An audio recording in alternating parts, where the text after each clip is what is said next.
Assalamualaikum warahmatullahi wabarakatuh. Waalaikumsalam warahmatullahi wabarakatuh. Alhamdulillahirabbil alamin wa bihi nasta'in ala umuri dunya waddin wassalatu wassalamu ala asrofil anbiya'i wal mursalin wa ala alihi wa sahbihi ajmain amma ba'du. Kepada yang kami hormati Bapak Arfianto Eko Yuwono SPD, kepada yang kami hormati seluruh guru SD Negeri Sidomulyo 1. Alhamdulillah, puji syukur senantiasa kita panjatkan kehadirat Allah Subhanahu wa taala yang telah melimpahkan rahmat dan hidayahnya sehingga kita bisa berkumpul dalam acara diseminasi aksi nyata modul 1.4 pada siang hari ini dengan tanpa halangan suatu apapun. Tak lupa pula sholawat serta salam senantiasa kita aturkan kepada junjungan kita Nabi Agung Muhammad SAW. Semoga kita semua akan tetap menjadi umatnya sampai yaumul qiyamah nanti. Amin amin ya rabbal alamin. Susunan acara pada siang hari ini, yang pertama adalah pembukaan, yang kedua pemaparan tentang diseminasi aksi nyata modul 1.4 oleh Bapak Arfi, kemudian lain-lain, dan dilanjutkan dengan penutup. Hadirin yang kami hormati, marilah kita buka acara pada siang hari ini dengan bacaan basmalah. Bismillahirrahmanirrahim. Terima kasih. Semoga dengan bacaan basmalah tadi akan memperlancar segenap susunan acara pada siang hari ini. Acara yang kedua yaitu pemaparan diseminasi aksi nyata modul 1.4 oleh Bapak Arfianto Eko Yuwono SPD. Kepada yang terhormat Pak Arfi, kami persilakan. Assalamualaikum warahmatullahi wabarakatuh. Waalaikumsalam warahmatullahi wabarakatuh. Sebelumnya saya mengucapkan banyak terima kasih kepada Bapak Ibu yang telah berkenan meluangkan waktunya untuk berkolaborasi dalam budaya positif di SD kita, dalam kaitan untuk pertemuan kali ini. Saya termasuk untuk menyampaikan mengenai hal-hal budaya positif untuk kemajuan SD kita. Nah, ini yang pertama. Yang kedua, salam bahagia Bapak Ibu guru hebat SD Negeri Sidomulyo 1. Mari belajar bersama, berkolaborasi, saling mendukung demi mewujudkan budaya positif di sekolah kita tercinta. Sekarang budayanya adalah budaya kolaborasi, terus saling mendukung. Sekarang tidak ada yang namanya persaingan antara satu guru dan guru yang lainnya, namun kita saling berkolaborasi.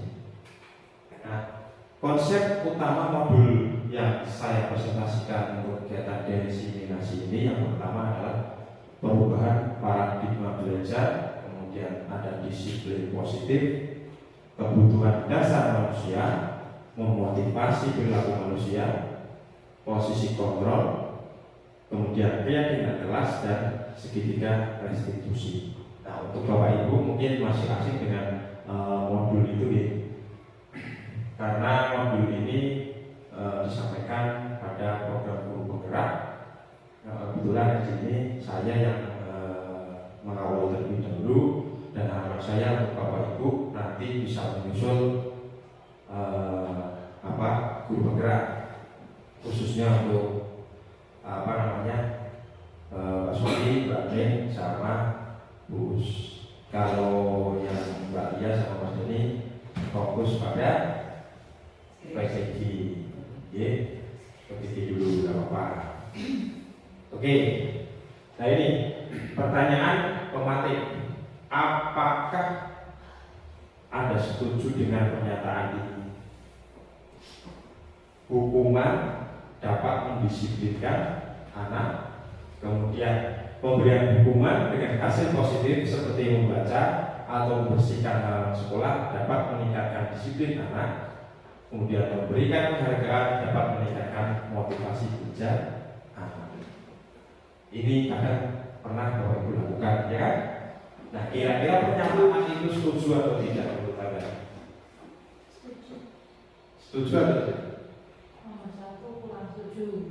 Kurang setuju. Kenapa? Karena hukuman itu tidak selamanya bisa mendisiplinkan anak. Kalau mungkin pada kondisi anak tertentu, hukuman itu malah justru akan memperparah kondisi mentalnya. Ya? Iya, benar. Hampir seperti itu, Mbak. Terus yang pemberian hukuman dapat menghasilkan hal positif seperti membaca atau membersihkan halaman sekolah itu dapat menghasilkan hal positif, itu benar atau tidak? Setuju. Setuju. Nomor 3, penghargaan dapat meningkatkan motivasi belajar anak. Setuju sekali. Setuju sekali. Mbak Lia? Kurang sih Pak. Harusnya narasinya gak hanya penghargaan, tapi ketika anak juga melakukan kesalahan, dia juga harus mendapatkan punishment entah apapun itu. Pastinya yang pasti antara punishment dan penghargaan itu harus berjalan secara seimbang. Jadi gimana untuk memotivasi belajar anak itu nantinya akan tertuju pada hasil belajarnya juga. Jadi tidak hanya motivasi. Oh gitu. Iya. Nih, ini dari 3 ini itu hukuman dapat mendisiplinkan anak, apa yang dikatakan benih dan benar. Kemudian memberikan penghargaan dapat meningkatkan motivasi belajar siswa. Ya, nah ada benarnya ada salahnya. Kalau menurut teori yang akan kita pelajari bahwa meningkatkan motivasi belajar itu hanya sifatnya temporer. Jadi nanti yang ditakutkan itu anak itu kalau semua kita kasih penghargaan terus, nanti dia itu berpikiran hanya akan menggapai suatu penghargaan tersebut. Dan setelah tidak ada penghargaan, dia akan cenderung nggak serius, motivasinya nggak timbul.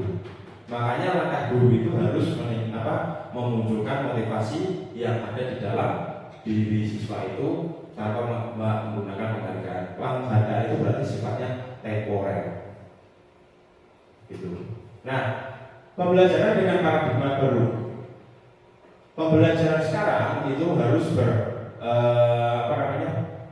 berprofil pelajar Pancasila dengan pembelajaran yang terdiferensiasi. Baru ini. Sekarang modelnya berdiferensiasi, kemudian sesuai dengan profil pelajar Pancasila. Berarti harus mencakup 6 unsur ini. Nah ini pertama adalah berketuhanan yang Maha Esa dan berapa mulia, religius yang ini. Terus kemudian memiliki sifat yang mandiri, bernalar kritis, kreatif, bergotong royong dan berkebinekaan tunggal. Makanya pada waktu pertemuan sebelumnya visi kita itu dari Pak Soi, terus Mbak Us sama Mas Dedi kemarin kan sudah membahas mengenai visi SD kita. Apakah sudah cocok dengan profil pelajar Pancasila atau belum? Ternyata profil visi kita itu sudah sesuai dengan profil pelajar Pancasila. Nah ini ada sebuah pertanyaan di sini, ada narasi di sini. Anda dan teman Anda akan melakukan kegiatan, cobalah buka. Anda adalah A. Tugas Anda adalah mengepalkan salah satu tangan Anda.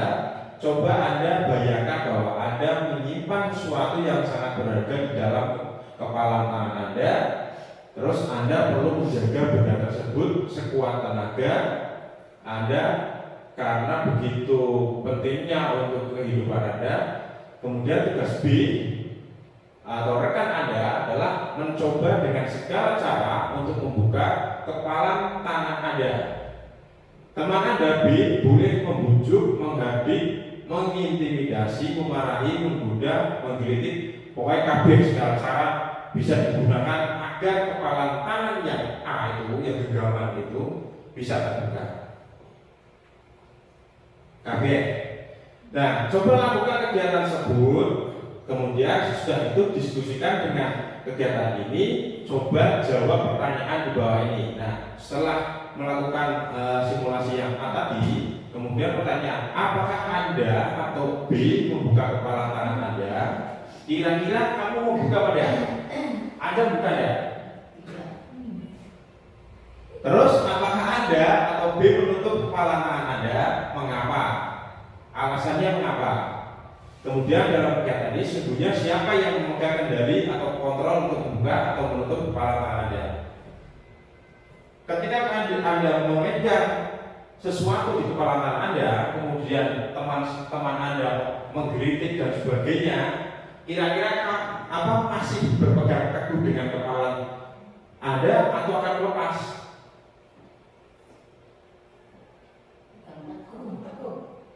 Alasannya apa? Penting. Penting. Apa? Benda berharga. Mas Jadi? Kalau saya tergantung, walaupun benda berharga tapi itu juga berharga juga bagi mereka. Jadi ya mungkin saja tanpa ada lepasan kita juga bisa membukanya. Berarti kesimpulannya apa? Tadi apa? Tetap dipegang. Berarti kesimpulannya apa? Di sini yang berperan kendali atau kontrol untuk membuka atau menutup kepala tangan itu siapa?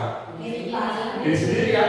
Nah, berarti walaupun itu berarti kita ketika menjelaskan anak, kita mau menghadiri ataupun membuat katakanlah anak itu mau dikontrol kita, dia kan tetap aja tidak mau. Dalam artian sesuatu itu kontrolnya daripada diri anak tersebut, kita nggak bisa mengendalikan seorang anak itu. Yang kita lakukan adalah bagaimana cara memunculkan dari anak tersebut. Paham? Harus ini. Nah, itu. Kemudian teori kontrol, Dr. William Glasser dalam kontrol teori yang kemudian hari berkembang dan dinamakan choice theory meluruskan beberapa miskonsepsi tentang makna kontrol, bahwa ilusi kontrol guru, kemudian ilusi bahwa semua penguatan positif efektif dan bermanfaat, kemudian ilusi bahwa kritik dan membuat orang merasa bersalah dapat menguatkan karakter, ilusi bahwa orang dewasa memiliki hak untuk memaksa. Jadi ilusi yang pertama, yang ini, guru mengontrol murid. Ketika seorang guru kok merasa bisa mengontrol murid, itu murid itu sebenarnya mengizinkan dirinya sendiri untuk dikontrol. Jadi bukan timbul dari diri murid. Hanya waktu murid mengizinkan saja. Lah ketika murid tidak mengizinkan, jenengan mau sisi mengontrol apapun, dia tidak akan mau. Dia hanya sifatnya hanya mengizinkan. Kalau menurut ya ilusi mengontrol murid. Kemudian ilusi bahwa semua penguatan positif efektif dan bermanfaat. Ini kemudian ilusi bahwa kritik dan membuat orang merasa bersalah dapat menguatkan karakter. Tidak. Ini kaitannya sama yang diutarakan sama Mbak Ning tadi, bahwa kritik akan membuat merasa bersalah itu tidak. Malah kadang justru orang itu ketika dikritik, anak itu akan menjadi ya. Kemudian ilusi bahwa orang dewasa melihat untuk memaksa. Dunia orang tua memaksa anak. Guru itu tidak bisa memaksa anak. Yang makanya guru itu harus menunjukkan motivasi dari diri anak tersebut. Kemudian disiplin positif. Dalam budaya kita, makna kata disiplin dimaknai menjadi sesuatu yang dilakukan seorang pada orang lain untuk mendapatkan kepatuhan. Kita cenderung menghubungkan kata disiplin dengan ketidaknyamanan. Berarti kadang disiplin itu kadang hubungannya untuk melaksanakan aturan. Semua yang hubungan dengan aturan itu baunya kalau kita itu adalah sikap mendisiplinkan, ya kan? Sedangkan sebagai pendidik tujuan kita adalah mewujudkan murid yang mempunyai disiplin diri sehingga mereka bisa berperilaku dengan mengacu pada nilai-nilai kebajikan universal dan memiliki motivasi intrinsik bukan ekstrinsik. Kalau ekstrinsik itu kan hubungannya sama kayak aturan, kemudian aturan itu kita paksakan kepada anak. sehingga anak mematuhi aturan yang ada. Padahal disiplin di sini itu adalah mengacu pada nilai-nilai kebajikan yang timbul dari diri anak itu. Disiplin positif merupakan salah satu cara untuk menerapkan disiplin yang bertujuan untuk menumbuhkan kesadaran serta memberdayakan anak untuk melakukan sesuatu tanpa sogokan, ancaman maupun hukuman. Berarti ketika selama ini kita condong pada ancaman dan hukuman untuk mendisiplinkan anak, padahal tidak diperkenankan. Selama ini kan kita, ayo ini harus ganti, ini harus itu, harus ini. Berarti kita itu kan sebenarnya memaksa. Nah, sebelum belajar ini kita tahu berapa ternyata itu seperti itu. Disiplin itu adalah nilai-nilai kebajikan yang timbul dari diri murid kita atau faktor intimasinya.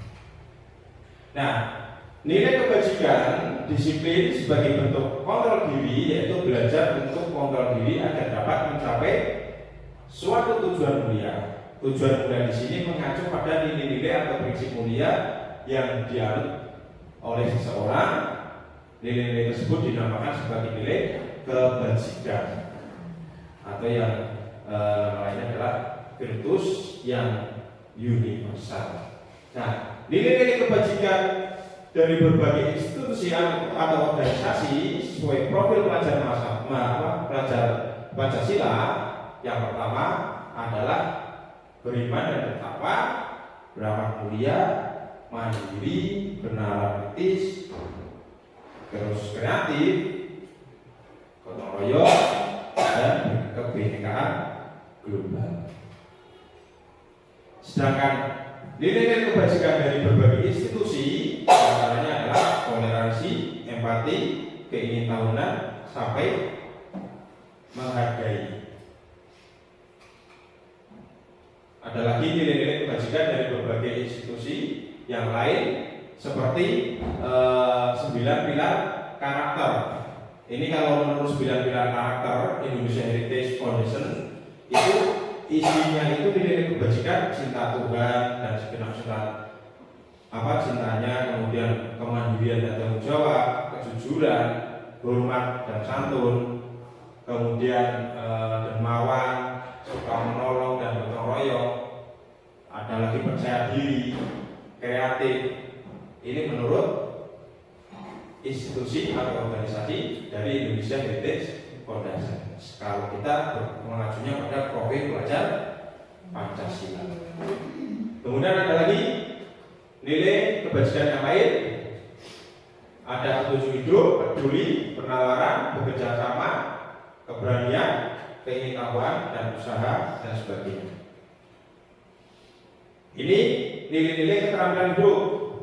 Dapat dipercaya, lurus, pendengarannya aktif, tidak merendahkan orang lain, terus memberikan yang terbaik dari diri. Nah, sebenarnya manusia itu memiliki kebutuhan dasar.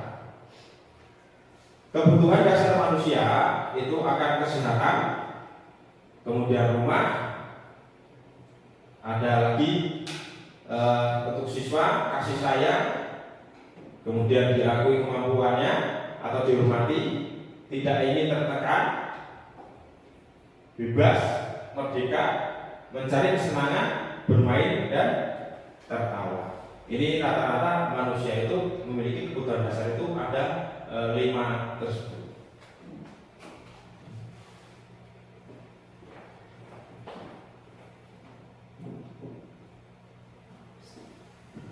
Dengarkan.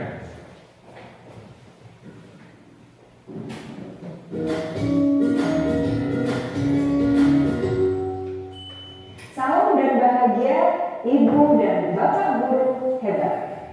Untuk membangun budaya sekolah yang positif dengan lingkungan yang aman dan mendukung murid untuk menjadi pribadi yang berdaya, seimbang, dan bahagia, satu upaya yang dapat dilakukan oleh guru adalah memahami kebutuhan dasar yang mendasari perilaku murid. Pada video kali ini, kita akan membahas tentang 5 kebutuhan dasar manusia.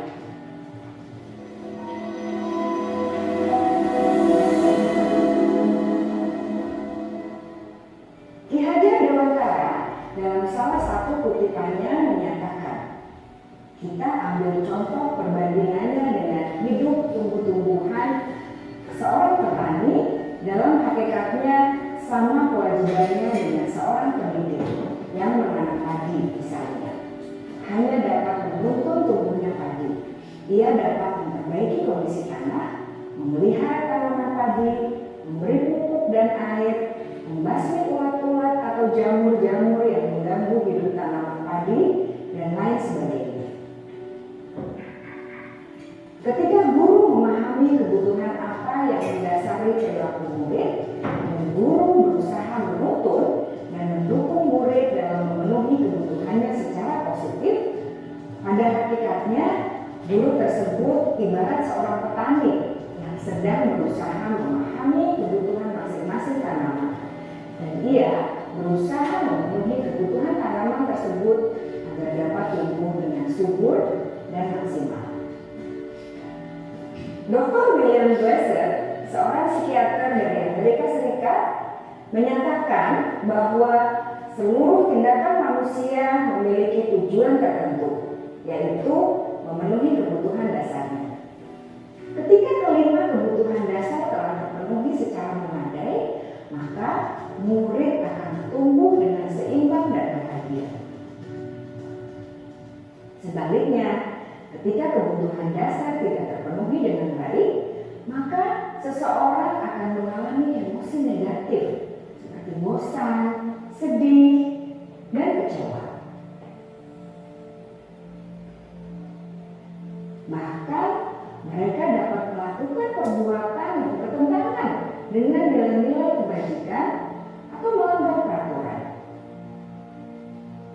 Dengan kata lain, perilaku buruk seseorang biasanya adalah respons dari kebutuhan yang tidak terpenuhi. Namun, mereka tidak tahu cara untuk menyampaikannya. Ada 5 kebutuhan dasar manusia menurut Dr. William Glasser, yaitu yang pertama, kebutuhan untuk bertahan hidup atau survival. Yang kedua, kebutuhan untuk merasa diterima atau love and belonging. Yang ketiga, kebutuhan akan kebebasan atau freedom. Yang keempat, kebutuhan akan kesenangan atau fun. Dan yang kelima, kebutuhan akan penguasaan atau power.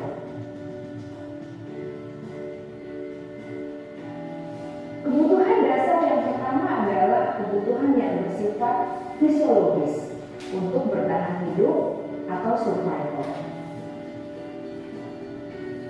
Misalnya, kesehatan, rumah, dan makanan. Kebutuhan biologis sebagai bagian dari proses reproduksi termasuk kebutuhan untuk tetap bertahan hidup. Kebutuhan untuk merasa aman juga termasuk dalam kebutuhan ini.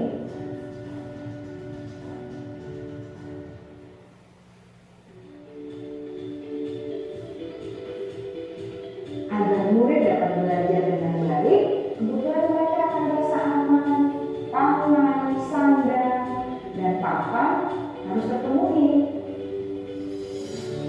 Bagaimana mungkin mereka dapat belajar dengan baik bila mereka datang ke sekolah dengan perut yang lapar atau bila rumah mereka kebanjiran?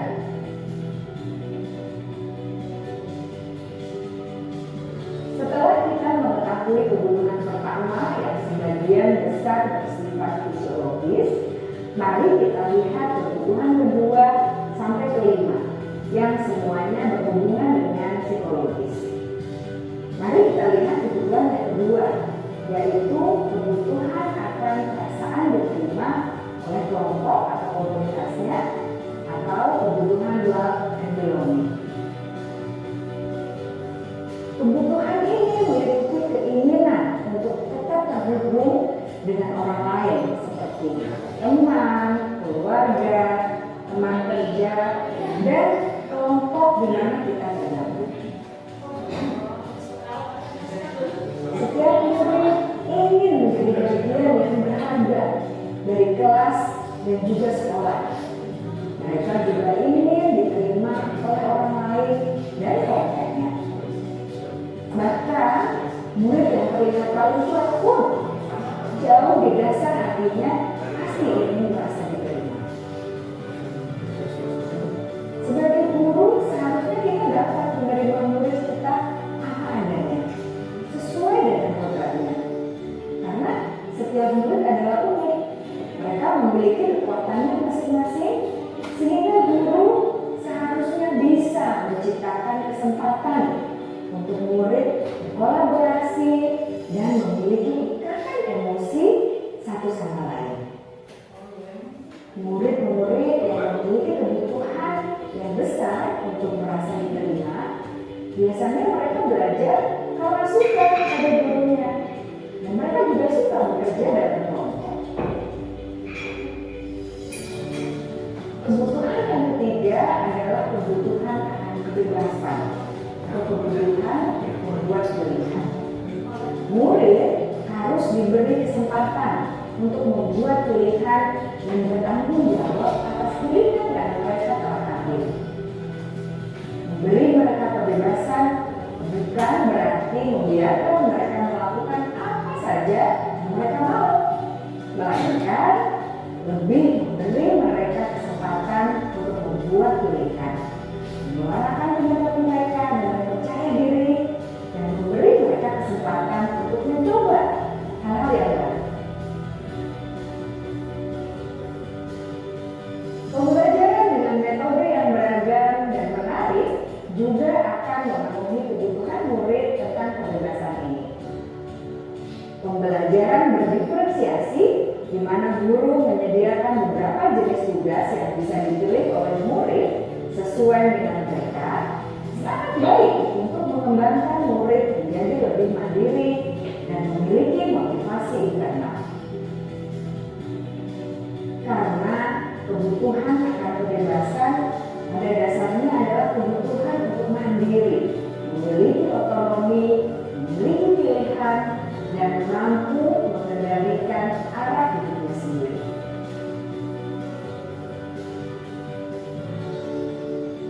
Kebutuhan yang keempat adalah kebutuhan akan kesenangan. Bayangkan Bapak Ibu hidup tanpa rasa senang, betapa menyedihkannya. Glasser menghubungkan kebutuhan akan kesenangan dengan belajar. Jangan sepelekan kebutuhan murid untuk merasa senang di kelas. Sebagai guru, jangan ragu-ragu untuk dengan sengaja memasukkan kegiatan yang menyenangkan dalam kelas. Murid-murid dengan kebutuhan dasar kesenangan yang tinggi ingin menikmati apa yang mereka lakukan. Mereka juga konsentrasi tinggi saat mengerjakan hal-hal yang disenangi.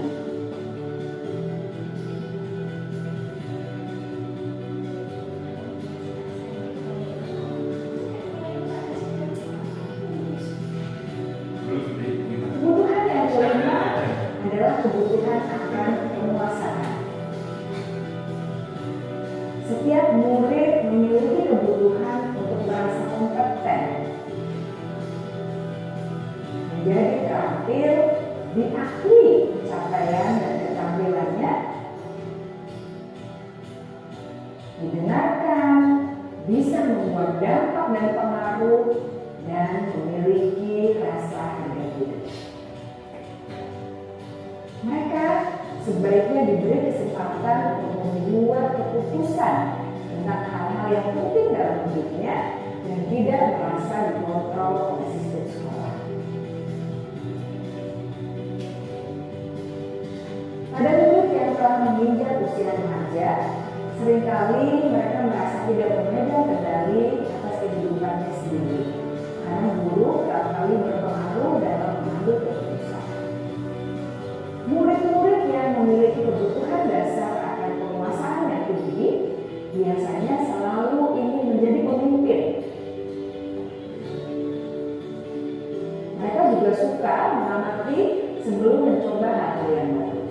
Mereka juga perfeksionis dan merasa kecewa bila melakukan kesalahan.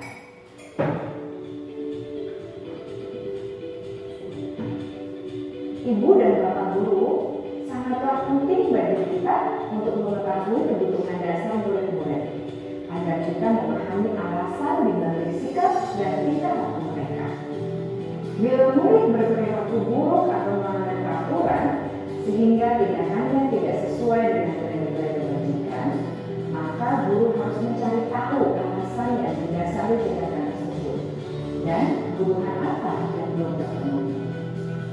Melalui percakapan dengan guru dalam pendekatan disiplin positif, murid dapat diajak untuk bersikap reflektif dalam mengenali kebutuhan-kebutuhan yang berusaha mereka penuhi dan mendasari tindakan mereka. Jika guru mengabaikan perilaku buruk dari murid, maka perilaku tersebut akan berpengaruh pada suasana kelas yang kurang kondusif dan akan berpengaruh pada tujuan dari pendidikan itu sendiri. Ibu bapak guru hebat, mari kita menjadi guru yang lebih baik dengan memahami kebutuhan dasar murid-murid kita yang senantiasa membimbing mereka untuk menjadi pribadi yang berdaya, seimbang, dan bahagia. Salam dan bahagia, ibu dan bapak guru hebat. Oke, itu tadi sekilas video mengenai kebutuhan dasar manusia. Jadi kita sebagai seorang pendidik harus lebih peka terhadap kebutuhan dasar dari murid-murid kita, terutama 5 kebutuhan dasar tadi ya. Kemudian motivasi perilaku manusia, hukuman dan penghargaan atau restitusi. Nah, motivasi perilaku manusia. Yang pertama, motivasi perilaku manusia itu muncul karena adanya dorongan manusia dalam menggapai kebutuhan dasarnya. Motivasi perilaku manusia didasari menjadi 3 hal. Yang pertama, untuk menghindari ketidaknyamanan atau hukuman. Kemudian untuk mendapatkan imbalan atau penghargaan dari orang lain. Terus untuk menjadi orang yang mereka inginkan atau menghargai diri sendiri dengan nilai-nilai yang mereka percaya. Yang pertama, untuk menghindari ketidaknyamanan dan hukuman. Biasanya terkadang kita memaksa seseorang anak itu biar anak itu kadang melaksanakan apa yang kita perintah hanya untuk menghindari hukuman agar tidak terhukum lah katakanlah. Ketika kita memerintahkan seorang atau anak tersebut dalam benaknya berpikiran bahwa saya harus melakukan itu agar tidak mendapat hukuman atau sanksi yang lain. Kemudian yang lain ini adalah hukuman konsekuensi restitusi. Ada identitas gagal, kemudian identitas sukses. Jelas? Sudah jelas? Oh, jelas. Nah, hukuman ini contohnya sesuatu yang menyakitkan harus terjadi. Jika ketika hukuman itu sesuatu yang menyakitkan harus terjadi. Perbedaannya dengan konsekuensi itu sesuatu harus terjadi. Sedangkan restitusi merupakan pilihan. Kemudian tidak nyaman untuk murid atau anak dalam jangka waktu yang panjang. Hukuman itu biasanya akan melahirkan ketidaknyamanan pada murid dalam waktu yang sangat panjang. Nah, dihukum itu malah justru dia merasa tidak nyaman dalam waktu yang sangat panjang. Kemudian korban mendapatkan keadilan. Jadi ketika anak itu ada yang menjadi korban terus dihukum, itu si korban itu nanti akan mendapatkan yang namanya keadilan, malah justru ibaratnya kayak di belok-belok lah. Terus perilaku positif agresif akan meningkat. Kemudian sistem tidak akan berjalan bila murid tidak takut. Kemudian berlaku hanya pada sebuah institusi, tidak berlanjut pada kehidupan nyata. Jadi hukuman itu hanya berlaku pada suatu organisasi atau institusi saja. Tidak berlaku setelah itu anak keluar dari suatu institusi. Di situ berubah dengan suatu organisasi atau institusi. Sedangkan konsekuensi itu tidak nyaman untuk murid, anak untuk jangka waktu yang pendek. Korban bisa diabaikan, murid atau anak dibuat tidak nyaman. Kemudian penguatan hanya bertahan dalam jangka waktu yang pendek, memerlukan monitoring dan supervisi terus-menerus dari guru. Kemudian membantu penerapan mengikuti peraturan dalam masyarakat. Jadi konsekuensi kita harus mengobservasi setelah anak itu berada di dalam masyarakat. Sedangkan institusi itu merupakan pilihan menguatkan untuk murid atau anak dalam jangka waktu panjang. Korban mendapat ganti, murid atau anak mendapatkan penguatan, masalah akan terpecahkan. Kemudian murid belajar bertanggung jawab untuk perilakunya, fokus pada pemecahan masalah dalam waktu jangka yang sangat panjang. Kemudian peraturan adalah nih contohnya, kamu harus apa? Nah, kemudian yang dikonsekuensi itu pertanyaannya apa peraturannya, kemudian mampukah kamu melakukannya, terus terima kasih. Sedangkan yang institusi cara kita menanyakan kepada seorang murid itu apa yang kamu yakini. Perbedaannya antara apa peraturannya, kalau yang institusi apa yang kamu yakini. Berarti ketika siswa murid itu melakukan kesalahan, ketika dia melakukan kesalahan, ditanya apa yang kamu yakini ketika kamu melakukan kesalahan tersebut. Nanti anak tersebut akan menjawab sesuai dengan apa yang dialaminya. Terus murid atau anak membenci peraturan, sedangkan konsekuensi itu murid atau anak menghormati peraturan. Sedangkan restitusi, murid atau anak menghormati dirinya dan orang lain. Sedangkan yang lain itu ada negatif, netral dan positif. Awas kalau dilakukannya lagi ya, nanti awas kamu. Jadi berarti kata-katanya itu negatif. Sedangkan netral, lakukan apa yang saya katakan. Yang positif, apakah hal ini yang sesungguhnya ingin kamu lakukan. Ada perbedaan dalam setiap kalimat ini. Dengan kata-kata yang positif, itu anak akan lebih sadar diri. Kemudian kalau yang negatif, mode paksaan itu sifatnya memaksa. Kemudian kalau yang netral itu sifatnya stimulus respon. Kalau positif itu menggunakan teori kontrol.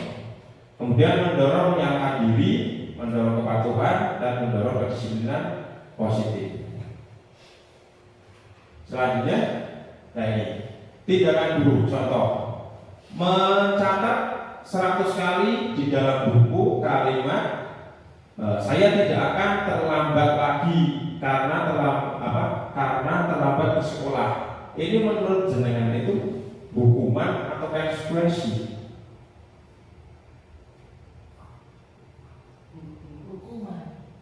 Hukuman ya. Kenapa hukuman? Karena disuruh mencatat 100 kali. Jadi dihukum. Kadang kan orang dulu kan seperti itu ya. Bapak Ibu pernah melakukan itu? Pernah? Pernah siapa? Pernah, pernah. Nah, berarti dengan kata lain itu berarti si maksudnya menghukum. Iya, tidak maksudnya untuk agar tidak mengulanginya, tertanam di sini, tapi itu termasuk hukuman. Kemudian lari mengelilingi lapangan basket 2 kali karena terlambat hadir di sekolah. Hukuman apa sih?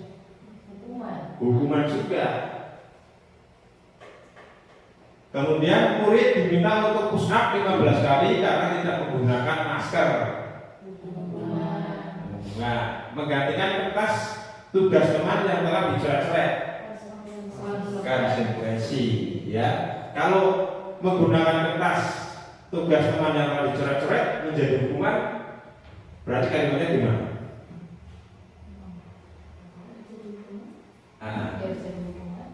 Iya. Menggantikan sebagai kertas yang sudah dicoret-coret. Atau kalau enggak, kamu harus mencari kertas yang sama persis dengan apa yang telah dicoret-coret, itu hukuman. Nah, kemudian membersihkan tumpahan air di meja tulis karena tersenggol pada saat belajar. Konsekuensi, karena dia berbuat seperti itu kan, konsekuensinya harus membersihkan.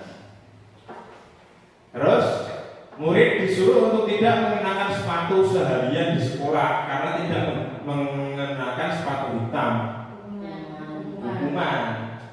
Nah, yang terakhir, lari mengelilingi lapangan basket 2 kali karena terlambat 10 menit untuk pelajaran PJOK. Hukuman. Jadi hukuman ini dulu kan sering yang dilakukan Bapak Ibu guru kita, mungkin saya juga pernah melakukan SMP melakukan itu sampai sekarang kan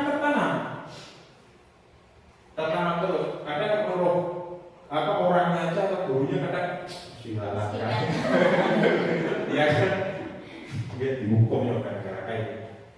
Nah ini tuh benar ya. Yang terakhir itu jawabannya ini sesuai ya. Lanjut. Nah, identitas gagal dan identitas sukses. Hukuman murid atau anak belajar menyembunyikan kesalahan. Nah, hukuman itu berarti anak tersebut itu menyembunyikan kesalahannya, nanti akan berdampak ke situ. Kalau konsekuensi, murid atau anak belajar taat peraturan, sedangkan restitusi murid atau anak belajar memecahkan masalah. Berarti sebenarnya itu yang paling bagus adalah yang tahapan restitusi. Dengan melakukan kesalahan, dia itu harus memecahkan permasalahannya dan harus diselesaikan permasalahan tersebut oleh dirinya sendiri. Kemudian mencoba mengontrol anak dengan penguatan negatif, membayar impas kesalahannya. Ketika kita menghukum, itu anak itu akan menguatkan sisi negatifnya saja. Kemudian mencoba mengontrol anak dengan menguatkan sisi positif itu yang konsekuensi, sedangkan restitusi anak paham bahwa dirinya sendiri yang pegang kendali kontrol. Anak itu yang memegang kendali kontrol. Guru itu fungsinya hanya untuk mengarahkan atau menuntun.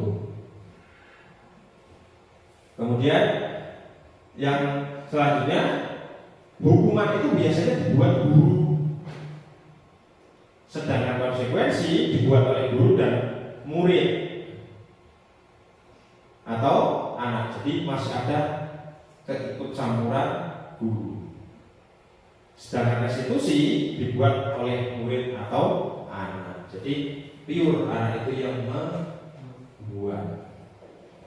Sedangkan kita ada ikut campur. Bahwanya harusnya kita serahkan pada murid agar dia dapat membuat peraturan atau keyakinan yang dia miliki. Terus ini ada bacaan. Coba Bapak Ibu dulu baca, kemudian jawab pertanyaan di bawah.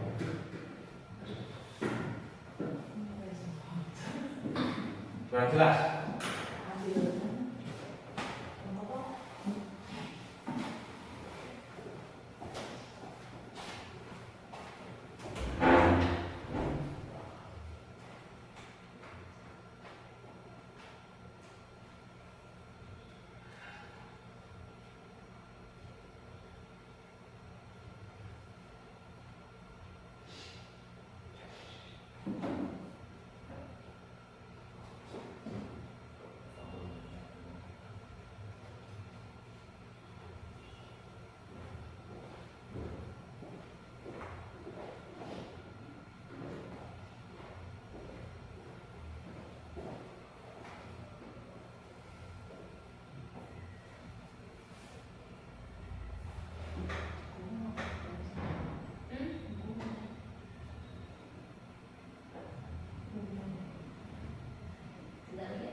Apa? Hukuman atau konsekuensi?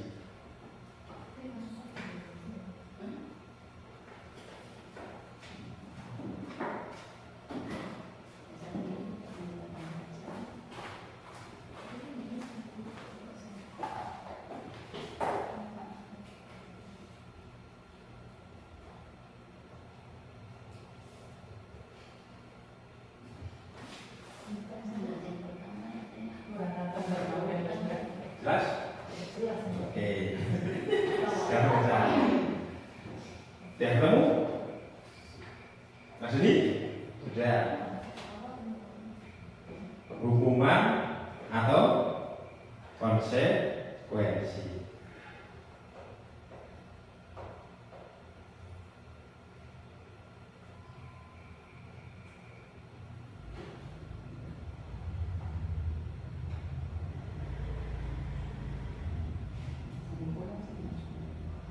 Setuju kan?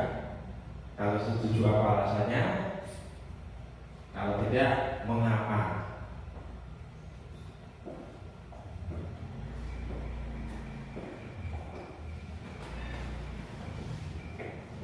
Mulai kasih kan?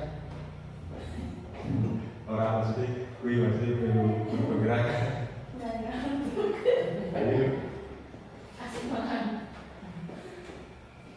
Masih ada gambaran. Ternyata materi itu sangat penting. Nah, ikut. Nah, berarti ya belum bisa karena belum 5 tahun ngajarnya. Sudah?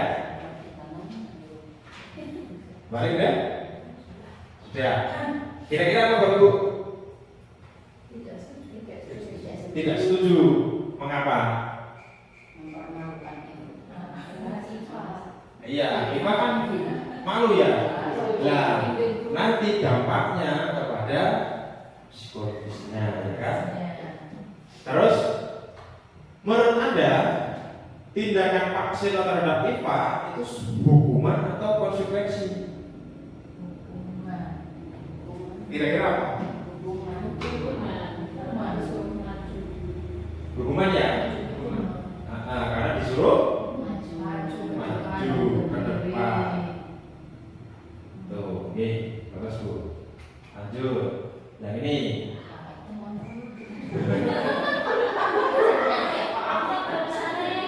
Tak gede wis. Soalnya Mbak. Tak gede.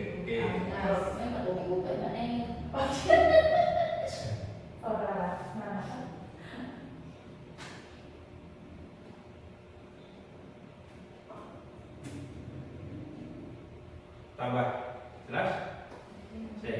Nah ini Jelas sih, jelas. Cuma apa?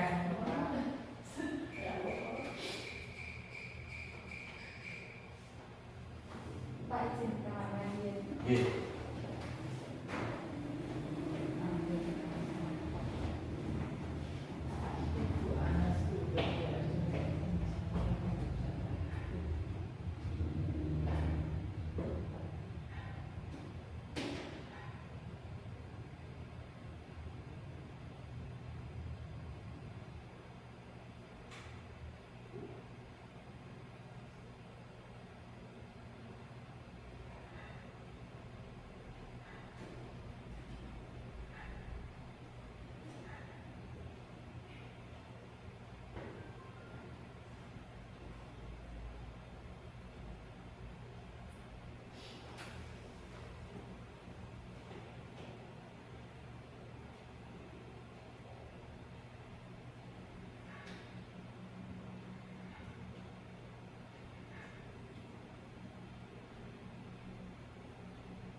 Kira-kira apa motivasi murid-murid kelas 2 untuk bersedia berdiri antri sebelum masuk? Motivasinya stiker bintang. Ya, berarti dia motivasinya hanya ingin mendapatkan stiker bintang. Ya berhasil kok. Anak-anak mungkin kalau ada itu kebutuhan ya, terutama kelas 2 suka sekali. Namun ketika hal itu dilakukan terus-menerus, kemudian anak itu motivasinya akan tidak muncul kembali kalau tidak akan diberi stiker tadi, seperti yang di awal tadi saya katakan, hanya sifatnya temporer. Kemudian menurut Bapak Ibu, adakah cara lain untuk mendapatkan stiker bintang? Menggantikan stiker bintang tersebut. Cara yang lain.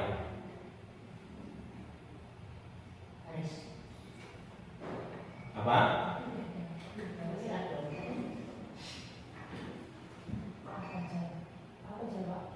Kira-kira apa? Bali ini biasanya nih untuk menggantikan ini Mas Denny kelas 2 gimana Mas Denny? Ya, yang pertama mau tidak mau juga harus menyampaikan bahwa apa yang dilakukan siswa itu ada resikonya. Jadi disampaikan resikonya supaya mereka itu yang tidak keberatan. Oke, diberi pengarahan dan pemahaman ya Mas Denny ya. Oke, bisa. Kemudian apa lagi Bapak Ibu? Menggunakan apa? Yang lain, kalau Mas Denny tadi diberi pemahaman dan pengarahan, resikonya dan tidaknya yang begini. Kalau Mbak Lia,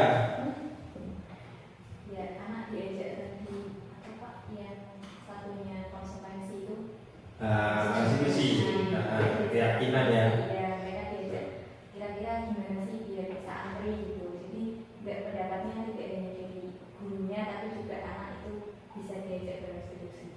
Oke, benar. Berarti kita mengajak agar memunculkan motivasi atau keyakinan dari si anak tersebut. Lanjut. Nih, dihukum oleh penghargaan. Saat kita berulang kali menjanjikan hadiah kepada anak-anak agar dapat perilaku bertanggung jawab, atau kepada seorang murid agar mempelajari sesuatu yang baru, atau kepada seorang karyawan agar melakukan pekerjaan yang berkualitas, kita sedang berasumsi mereka tidak dapat melakukannya atau mereka tidak akan memilih untuk melakukannya. Nah, Cohen selanjutnya juga mengemukakan beberapa pertanyaan dari hasil pengamatannya selama ini tentang tindakan memberikan penghargaan yang dinilai sama dengan menghukum seseorang. Ini pengaruh jangka pendek dan jangka panjang, kemudian penghargaan yang tidak efektif, kemudian ada lagi merusak hubungan dan sampai motivasi dalam diri atau intrinsik. Nah, sedangkan motivasi dari dalam diri atau intrinsik saat seorang anak belajar untuk pertama kali menggabungkan huruf dan kata-kata serta menyadari bahwa ia dapat membaca, timbul pijar di matanya dan sebuah senyuman di wajahnya. Anak tersebut begitu gembira bahwa ia telah mempelajari dan menguasai suatu keterampilan yang baru. Kesadaran akan kemampuan bahwa dia sudah dapat membaca sesungguhnya sudah merupakan sebuah penghargaan. Jadi ketika anak itu dapat membaca pertama kali, itu juga termasuk yang namanya penghargaan. Kemudian jika kita memberikan penghargaan kepada seorang anak pada saat dia sedang merasa bangga dengan pencapaian sendiri, maka kita akan mengambil kegembiraan yang saat itu sedang dirasakan secara alamiah. Berarti anak itu ketika seumpama belajar tapi dia timbul dari dalam diri sendiri, dirinya bagus. Ketika itu jenengan kasih penghargaan, berarti kan otomatis kegembiraan yang dia peroleh itu lama kelamaan akan diambil oleh yang namanya penghargaan tadi. Padahal anak tersebut mampu untuk mencapai sebuah prestasi yang telah dicapainya dengan tanpa penghargaan. Itu berlaku untuk ini tidak apa-apa pada saat anak bisa menjawab sebuah soal lalu guru memberikan penghargaan dengan kamu pintar sekali, bagus sekali, itu sama kasusnya dengan penghargaan dengan yang Papa kata tidak itu. Kalau itu tidak sesuai dengan apa yang tadi saya paparkan, penghargaan yang pertama itu bisa berupa barang. Iya. Tadi kan barang. Kalau kita kan tidak, ibaratnya kan secara ucapan ya, ujian. Beda ujian dengan penghargaan. Penghargaan biasanya dapat sesuatu atau barang, betul. Nah itu akan mengambil. Kemudian ciri-ciri restitusi. Restitusi itu bukan untuk menebus kesalahan, namun untuk belajar dari kesalahan. Restitusi itu memperbaiki hidupnya. Restitusi adalah tawaran, bukan paksaan. Restitusi itu menuntun untuk melihat ke dalam diri. Sedangkan restitusi mencari kebutuhan dasar yang mendasari tindakan. Restitusi diri adalah cara yang paling baik. Restitusi fokus pada karakter, bukan tindakan. Sedangkan restitusi itu menguatkan. Yang terakhir, restitusi mengembalikan murid yang berbuat salah pada kelompoknya. Intinya itu di sini. Nah ini diantara ini. Ketika berbuat salah, tugasnya adalah mengembalikan. Restitusi adalah ini, proses menciptakan kondisi bagi murid untuk memperbaiki kesalahan mereka sehingga mereka bisa kembali pada kelompok mereka dengan karakter yang lebih kuat. Ini perbedaan penanganan siswa yang tidak mengerjakan tugas. Kalau hukuman seperti ini contoh. Siswa diberi hukuman lari keliling 3 kali atau siswa membersihkan toilet. Guru marah dan siswa menjadikan ketakutan. Marah, akhirnya dihukum. Nah konsekuensi, siswa diberi konsekuensi untuk mengerjakan tugasnya pada saat istirahat. Guru tegas dan siswa menghormati peraturan yang ada. Masih pada menghormati peraturan yang ada. Belum keluar motivasi intrinsik dari dirinya. Nah kalau sedangkan restitusi itu mengeluarkan motivasi dari dirinya untuk apa? Memecahkan masalah dan menyelesaikan masalahnya. Guru terbuka dan siswa menghormati dirinya dan orang lain. Jadi ini itu akan timbul rasa menghormati dirinya dan orang lain.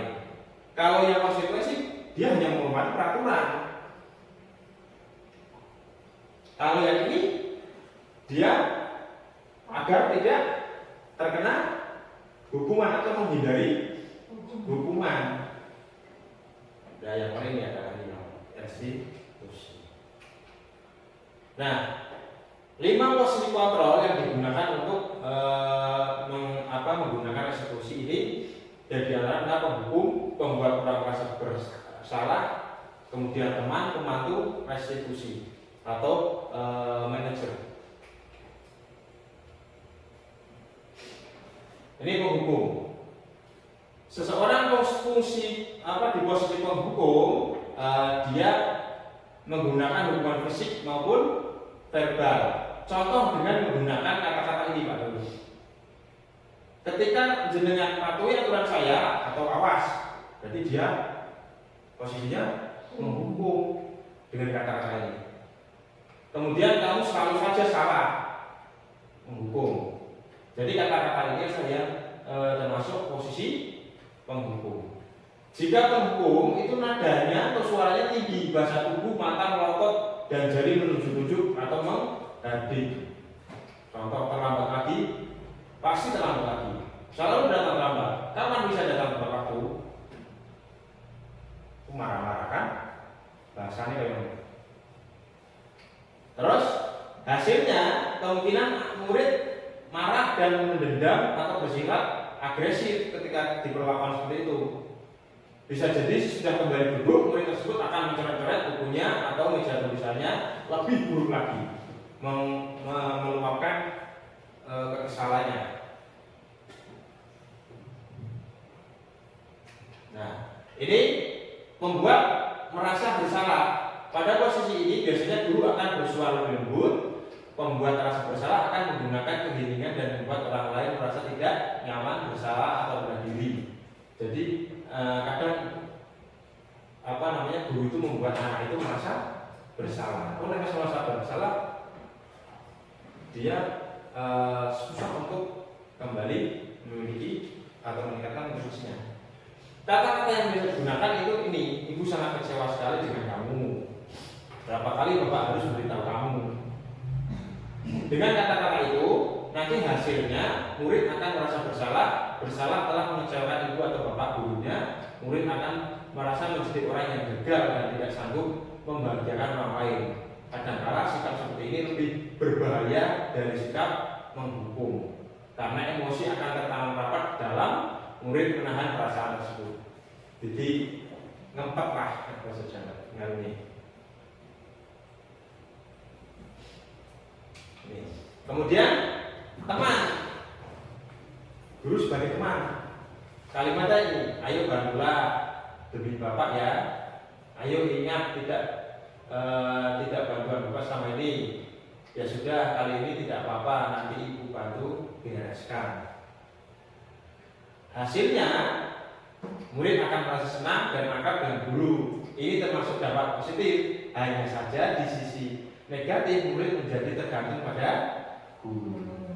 Ada ketergantungan untuk menyelesaikan sesuatu tergantung pada guru. Ini posisi guru sebagai teman. Terus posisi guru sebagai pemantau. Kita kata-katanya bisa ini, peraturannya apa yang telah kamu lakukan. Kemudian sanksi atau konsekuensinya apa, yuk. Nah, ini hasilnya murid memahami konsekuensi yang harus dijalankan karena telah melanggar salah satu peraturan sekolah. Guru tidak menunjukkan suatu emosi yang berlebihan, menjadi marah, membuat merasa bersalah. Murid tetap dibuat tidak nyaman, yaitu dengan harus tinggal di kelas pada waktu jam istirahat dan mengerjakan tugas. Guru tetap harus membantu murid pada saat mengerjakan tugas di jam istirahat. Jadi ketika melakukan pemantauan ini, walaupun jam istirahat, guru harus ikut memantau. Nah, posisi yang terbaik adalah guru itu adalah sebagai manajer. Ini apa yang kita yakini kembali kepada keyakinan kelas. Jadi anak sendiri kembalikan kepada apa yang kamu yakini. Jika kamu yakininya, apakah kamu bersedia memperbaikinya? Jika kamu memperbaiki hal ini, menunjukkan apa tentang dirimu, apa rencana kamu untuk memperbaiki hal ini. Nah, ketika kita memposisikan diri sebagai control manager, itu hasilnya akan seperti ini. Murid memahami konsekuensi yang harus dijalankan karena telah melanggar salah satu peraturan sekolah. Ketika murid melanggar suatu kesalahan, dia akan sadar sendiri. Oh, setelah saya melanggar itu berarti saya harus berbuat apa untuk menyelesaikan seperti apa. Dengan menggunakan pertanyaan seperti ini. Guru tetap harus memantau murid pada saat mengerjakan tugas dan istirahat karena dia merasa bisa mengandalkan guru tersebut untuk membantunya. Akibat lain dari posisi teman, salah nih mas. Ini penjelasan yang tadi, yang sebagai teman.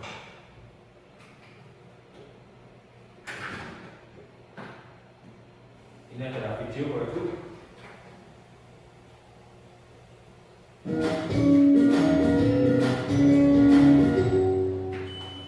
Salam bahagia ibu dan bapak guru hebat.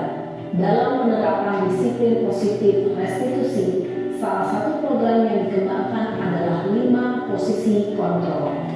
5 posisi kontrol dalam restitusi adalah proses perjalanan seorang pendidik agar dapat mengenali dirinya.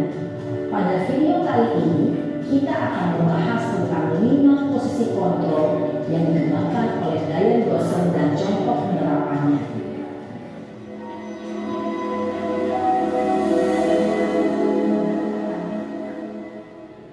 5 posisi kontrol itu adalah 1. Posisi penghukum, 2. Posisi pembuat merasa bersalah, 3. Posisi teman, 4. Posisi pemantau atau monitor, dan 5. Posisi manajer. Mari kita saksikan kasus Naren yang terlambat hadir 20 menit di sekolah dan melihat bagaimana kelima posisi kontrol dalam menghadapi masalah tersebut.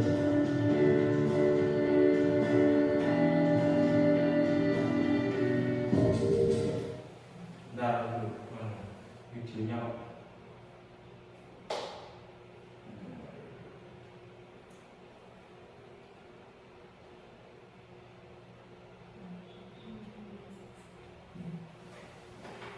Kenapa saya harus Videonya nggak keluar.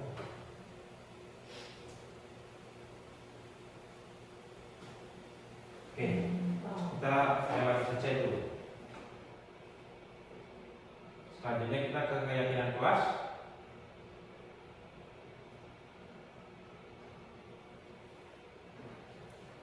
Ini mengapa keyakinan kelas? Mengapa tidak peraturan kelas saja?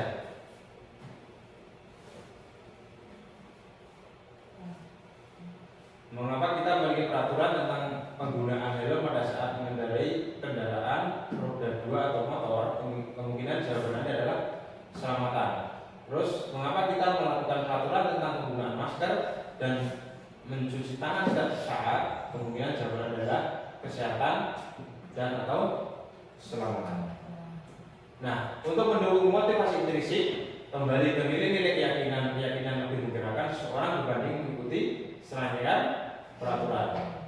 Nilai-nilai keselamatan atau kesehatan inilah yang akan kita sebut sebagai keyakinan, yaitu nilai-nilai kebajikan universal yang disepakati secara tersirat dan tersurat lepas dari latar belakang suku, negara, bahasa maupun agama. Ini nilai keyakinan itu adalah nilai kebajikan universal yang disepakati secara tersirat, berarti disepakati secara tersirat dan tersurat.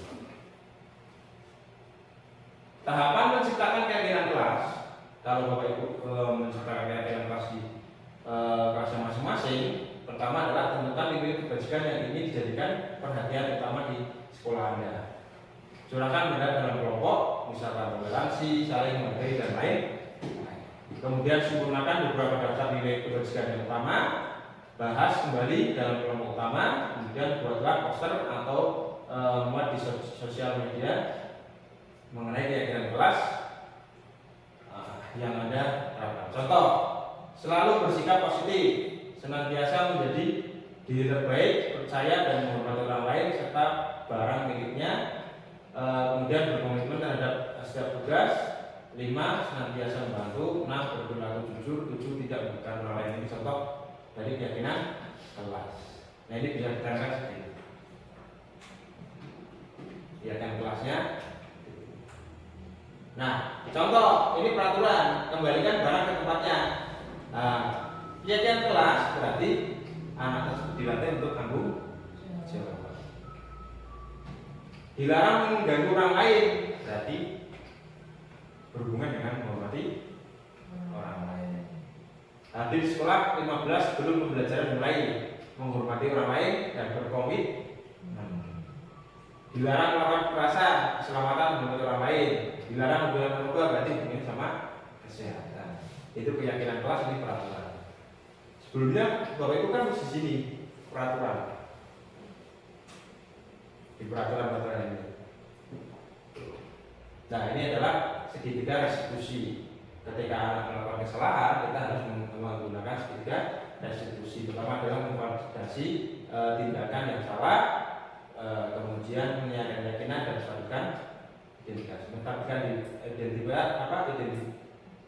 kemudian validasi, menyatakan keyakinan. Ini adalah menetapkan identitas yang pertama untuk mengubah identitas anak dari orang yang gagal karena melakukan kesalahan menjadi orang yang sukses. Kata-katanya seperti ini. Berbuat salah itu tidak apa-apa. Tidak ada manusia yang sempurna.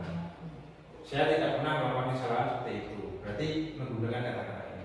Jadi anaknya kita panggil, kemudian selipkan kata-kata ini pada saat menanyai anak tersebut.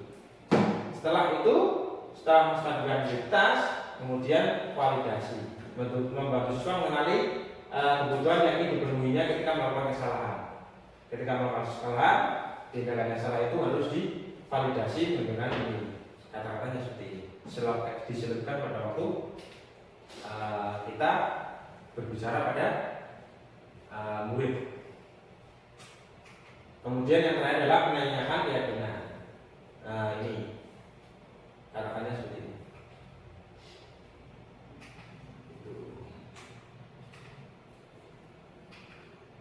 Terus video.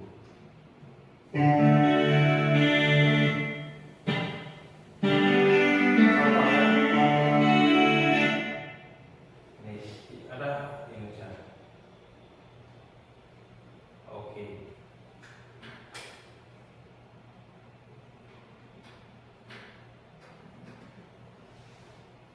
Sebentar. Contohnya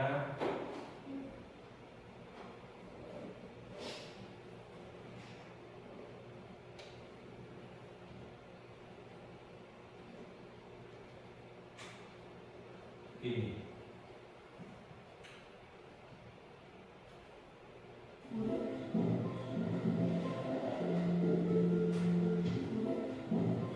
Contoh.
Berarti anak itu melakukan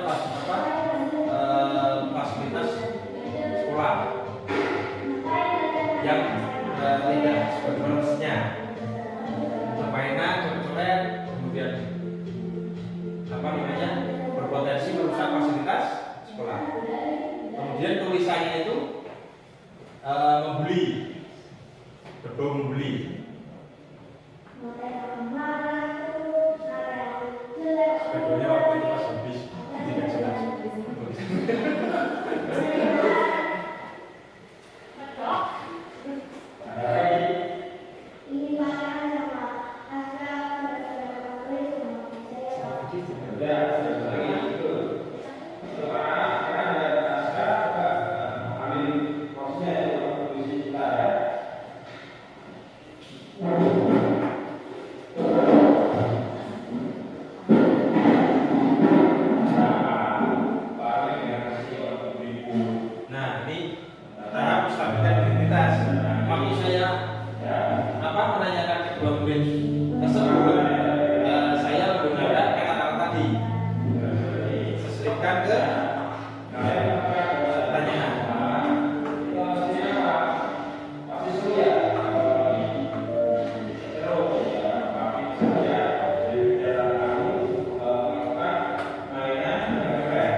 kelas yang telah disepakati. Setelah itu berarti siswanya akan menjawab. Saling menghormati. Saya begitu kita harus saling menghormati. Terus juga selain menghormati apalagi yang telah tulis dulu kayaknya dan itu kamu masih ingat ternyata kamu masih wah kamu kita apa kalian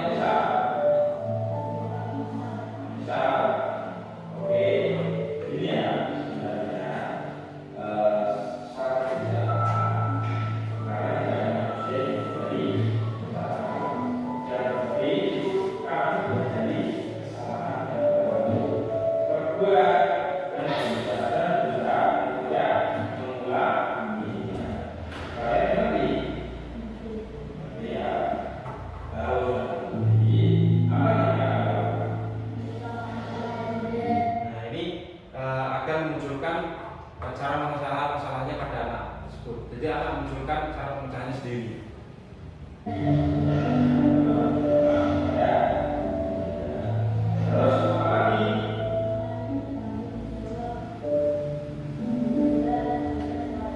Ya,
begitu Bapak Ibu Guru yang saya sampaikan dalam kegiatan hari ini.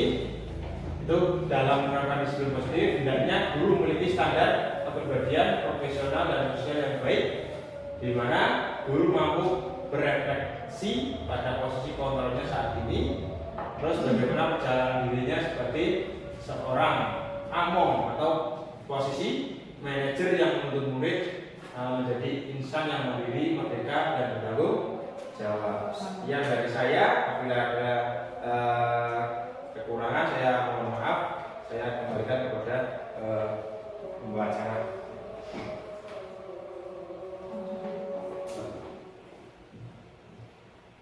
Terima kasih atas pemaparan yang telah disampaikan oleh Pak Arfi. Semoga pada kegiatan siang hari ini akan mendatangkan banyak manfaat untuk kita semua. Amin amin ya rabbal alamin. Bapak Ibu yang kami hormati, tibalah di penghujung acara. Marilah kita tutup acara pada siang hari ini dengan bacaan hamdalah. Alhamdulillah.